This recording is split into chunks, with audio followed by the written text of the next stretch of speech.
تصور کریں آج سے تقریباً 2300 سال پہلے کا وقت ہے۔ دنیا کو رونتی ہوئی سکندر اعظم کی لاکھوں کی ناقابل شکست فوج مشرق وسطیٰ کے ایک تنگ پہاڑی درے کے سامنے کھڑی ہے۔ گرد و غبار سے آسمان تاریک ہو چکا ہے اور رومی اور یونانی گھوڑوں کی ٹاپوں سے زمین کانپ رہی ہے۔ یہ مقام ہے پرشین گیٹس کا۔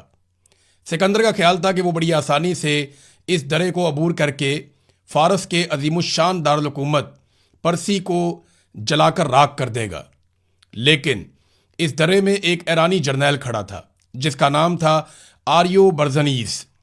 اس کے پاس لاکھوں کی فوج نہیں تھی بلکہ چند سو سپاہی تھے۔ آریو برزنیس جانتا تھا کہ وہ یہ جنگ نہیں جیت سکتا، اس کی موت یقینی تھی، لیکن اس نے اپنے سپاہیوں کی طرف دیکھا اور فیصلہ کیا کہ وہ سکندر کو آسانی سے گزرنے نہیں دے گا۔ وہ آخری سانس تک، آخری تیر تک اور خون کے آخری قطرے تک لڑے گا۔ وہ کیوں لڑے؟ وہ دنیا کو ایک ابدی پیغام دینا چاہتے تھے کہ ایک ایرانی اپنا سر تو کٹوا سکتا ہے لیکن کسی حملہ آور کے سامنے جھکا نہیں سکتا۔ آج ہزاروں سال بعد ایسا لگتا ہے جیسے تاریخ خود کو دہرا رہی ہے۔ خبروں میں آپ روزانہ پڑھتے ہیں بریکنگ نیوز، آپ سنتے ہیں کہ ایران نے اسرائیل پر ایک ہی رات میں 500 میزائل داغ دیے۔ کبھی خبر آتی ہے کہ ایران ایٹمی ہتھیار بنانے کے بالکل قریب پہنچ چکا ہے، اور کبھی ہم سنتے ہیں کہ امریکہ کی طرف سے نیوکلیئر آبدوزیں خلیج فارس میں بھیجنے کی دھمکیاں دی جا رہی ہیں۔ ان خبروں کے بعد آپ کے ذہن میں بے شمار سوالات اٹھتے ہیں۔ آخر ایران، امریکہ، اسرائیل اور مغربی یورپ جیسے سپر پاور کے خلاف کیسے اور کیوں اٹھ کھڑا ہوا؟ کیا ایران واقعی پوری دنیا کے لیے ایک عالمی خطرہ ہے یا کوئی جارح ہے، یا پھر یہ 6000 سال پرانی تہذیب رکھنے والی ایک ایسی قوم کی بقا کی جنگ ہے جسے پچھلے 125 سالوں سے مسلسل دیوار سے لگانے کی، غلام بنانے کی اور اس کے وسائل لوٹنے کی کوشش کی جا رہی ہے؟ آج ہم یہ سمجھنے کی کوشش کریں گے کہ ایران کا نفسیاتی ڈھانچہ کیا ہے، یہ قوم جھکتی کیوں نہیں ہے، یہ ہار کیوں نہیں مانتے، یہ راکھ کے ڈھیر سے بار بار کیسے اٹھ کر کھڑے ہو جاتے ہیں۔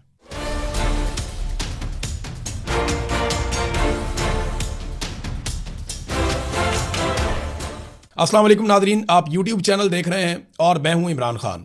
ایران کی کہانی کو سمجھنے کے لیے ہمیں صدیوں کا سفر کرنا ہوگا، کیونکہ اگر آپ ایران کو صرف 1979 کے اسلامی انقلاب کے چشمے سے دیکھیں گے تو آپ کبھی اس کی اصل حقیقت نہیں جان پائیں گے۔ ایران کوئی عام ملک نہیں ہے، یہ ایک سویلائزیشن سٹیٹ ہے، یعنی ایک ایسی سٹیٹ جو بہت پرانی تہذیب رکھتی ہے۔ اس کی جڑیں 6000 سال پرانی ہیں۔ اس کو آپ ایسے سمجھ لیں کہ جب یورپ کے لوگ جنگلوں میں زندگی گزار رہے تھے، اس وقت ایران کی گلیاں رات کی تاریکی میں بھی چمکتی دمکتی تھیں۔ یہاں اعلامی اور بخامنشی، یہاں اس طرح کی سلطنتیں جو ہیں وہ قائم تھیں، ان کا قانون، ان کا نظم و نسق اور بنیادی ڈھانچہ، وہ ہر چیز موجود تھی۔ آج سے تقریباً 2500 سال پہلے، 6 صدی قبل مسیح میں، تاریخ کا سب سے روشن باب ایران میں ہی لکھا گیا۔ ایک شخص ابھرتا ہے جس کا نام تاریخ میں سائرس دی گریٹ کے نام سے یاد کیا جاتا ہے۔ اس نے ایک ایسی سلطنت کی بنیاد رکھی جو ہندوستان کے دریاؤں سے لے کر افریقہ اور یونان کے 3 برے اعظموں تک پھیلی ہوئی تھی۔